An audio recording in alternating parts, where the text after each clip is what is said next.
ഇന്ന് നമ്മൾ മൈസൂർ പോകുന്നതിൻ്റെ ഒരു കുഞ്ഞു വ്ളോഗാണ് കേട്ടോ. അതിനു മുന്നേ എൻ്റെ ചാനൽ ആദ്യമായിട്ടാണ് കാണുന്നതെങ്കിൽ ഒന്ന് സബ്സ്ക്രൈബ് ചെയ്ത് തന്നെ സപ്പോർട്ട് ചെയ്യണേ.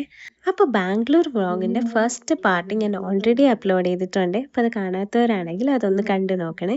അപ്പോൾ ആദ്യം നമ്മൾ പോയത് സോമനാഥ്പുര ടെമ്പിളിലായിരുന്നു. അത് കഴിഞ്ഞിട്ട് നമ്മൾ നേരെ പോയത് മൈസൂർ പാലസിലോട്ടാണ് കേട്ടോ. ഫസ്റ്റ് പാർട്ട് സോമനാഥ്പുര ടെമ്പിളിൻ്റെ വ്ളോഗ് അത് ഞാൻ ഡിസ്ക്രിപ്ഷൻ ബോക്സിൽ കൊടുത്തേക്കാം. കാണാത്തവരാണെങ്കിൽ അതൊന്ന് കണ്ടു നോക്കണേ. അപ്പം ദേ ഞങ്ങൾ മൈസൂരിലേക്ക് എത്തി. അപ്പോൾ ഇവിടെ വരുന്നതിന് മുന്നേ ടിക്കറ്റ് എടുക്കണം. ടിക്കറ്റ് എടുക്കാൻ ഓൺലൈൻ വഴി നമുക്ക് ടിക്കറ്റ് എടുക്കാൻ പറ്റും. അതെടുക്കുന്നതാണ് ഏറ്റവും ബെറ്റർ. അതാകുമ്പോൾ ക്യൂവിൽ നിൽക്കാതെ നമുക്കിങ്ങ് കയറാൻ പറ്റുമേ. അപ്പം നമ്മൾ പാലസിൻ്റെ അകത്ത് കയറി. അപ്പം ഞങ്ങൾക്ക് ആദ്യം ഇങ്ങനെ ടിക്കറ്റ് എടുക്കുന്ന കാര്യം അറിയില്ലായിരുന്നു. നമ്മൾ കുറച്ച് നേരം ക്യൂവിലൊക്കെ നിന്നിട്ടാണ് എടുത്തത് കേട്ടോ. അപ്പോൾ ദേ ഇതാണ് മൈസൂർ പാലസ്. എൻ്റെ കുറേ നാൾക്ക് കൊണ്ടുള്ള ഒരു ആഗ്രഹമാണ് മൈസൂർ പാലസിലോട്ട് വരിക, ഇത് കാണുക, ഈ സ്ഥലങ്ങളൊക്കെ കാണുക എന്നുള്ളത്. അപ്പം ഞാൻ ഭയങ്കര ഹാപ്പി ആയിരുന്നു. ഞാൻ ഭയങ്കര എക്സൈറ്റഡ് ആയിരുന്നു. കാര്യം എനിക്ക് ഈ പാലസ് കാണണമെന്നുള്ളത് എൻ്റെ ഏറ്റവും വലിയ ആഗ്രഹമായിരുന്നു കേട്ടോ. കാര്യം ഞാൻ അധികം ഒത്തിരി സ്ഥലങ്ങളൊന്നും അങ്ങനെ വിസിറ്റ് ചെയ്തിട്ടില്ലാത്തത് കൊണ്ട് എനിക്ക് ഇനിയുള്ള സമയങ്ങളിൽ എനിക്ക് ഒത്തിരി പ്ലേസ് വിസിറ്റ് ചെയ്യണം എന്നുള്ള ആഗ്രഹമുണ്ട് കേട്ടോ.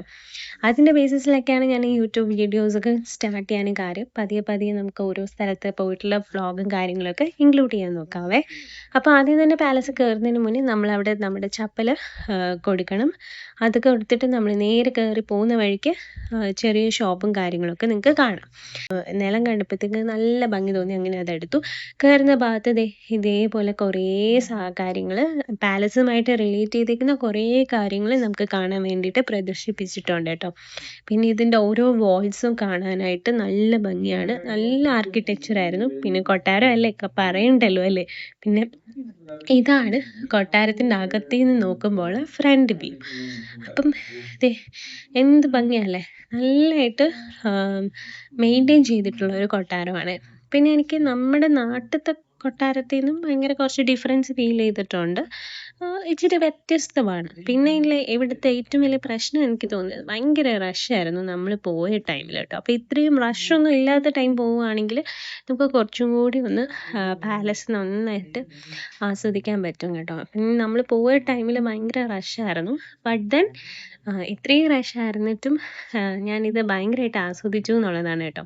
കാര്യം എനിക്ക് മൈസൂർ പാലസിൽ പോവുക, കൊട്ടാരം കാണുക, കൊട്ടാരത്തിൻ്റെ ഉള്ളിൽ കയറുക എന്നൊക്കെ പറയുന്നത് എന്നെ സംബന്ധിച്ച് എനിക്ക് ഭയങ്കര വലിയൊരു കാര്യമായിരുന്നു. അപ്പോൾ എനിക്കിവിടെ പോകാൻ പറ്റുമെന്ന് ഞാൻ ഒട്ടും പ്രതീക്ഷിച്ചില്ല. അപ്പം അങ്ങനെ പ്രതീക്ഷിക്കാത്ത കാര്യങ്ങൾ നമ്മുടെ ലൈഫിൽ സംഭവിക്കുമ്പം ശരിക്കും പറഞ്ഞാൽ ഭയങ്കര സന്തോഷമാണ്. അങ്ങനത്തെ കാര്യങ്ങൾ നമ്മുടെ ലൈഫിൽ ഉണ്ടാകുമ്പോഴാണ് നമുക്കതിൻ്റെ വാല്യൂ ഫീൽ ചെയ്യാം. ഇത് കൊട്ടാരത്തിനകത്തുള്ള വെള്ളിയിൽ ഉള്ള കുറേ ഐറ്റംസ് ആണ് കേട്ടോ.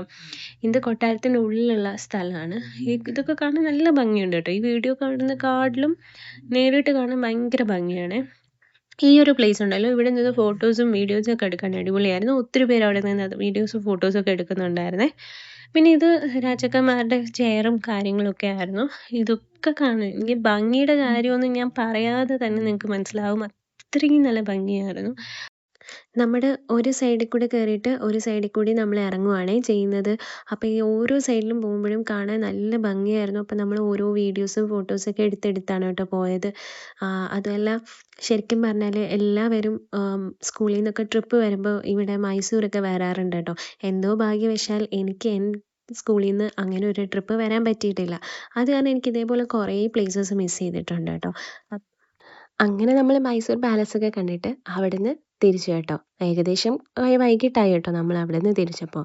ഇനി അടുത്തത് നമ്മുടെ അടുത്ത ഡെസ്റ്റിനേഷൻ പോയിന്റിലോട്ടാണ് കേട്ടോ പോകുന്നത്. അതും ഒരു അടിപൊളി ഡെസ്റ്റിനേഷൻ പോയിൻ്റാണേ. അങ്ങനെ ഒരു ലോങ് ബ്യൂട്ടിഫുൾ ജേർണിക്ക് ശേഷം നമ്മൾ നമ്മുടെ ഡെസ്റ്റിനേഷൻ പോയിൻ്റായ ശ്രീ വേണുഗോപാൽ സ്വാമി ടെമ്പിളിലെത്തി. ഈ ഒരു അമ്പലം കാണാൻ നല്ല ഭംഗിയാണ് കേട്ടോ.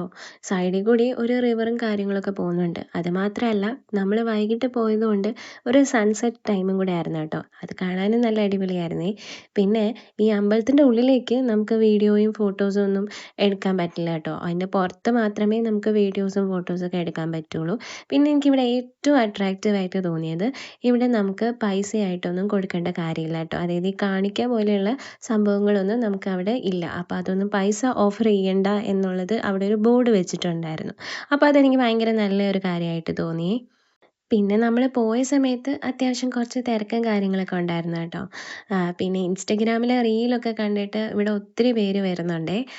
പിന്നെ സൺസെറ്റിൻ്റെ ടൈമും കൂടെ ആയതുകൊണ്ട് കാണാൻ നല്ല ഭംഗിയായിരുന്നു. അപ്പോൾ കുറച്ച് നേരം നമ്മളവിടെ ഇരുന്ന് കുറച്ച് ഇങ്ങനെ ടൈമൊക്കെ സ്പെൻഡ് ചെയ്തിട്ടാണ് കേട്ടോ നമ്മൾ അവിടുന്ന് തിരിച്ചത്.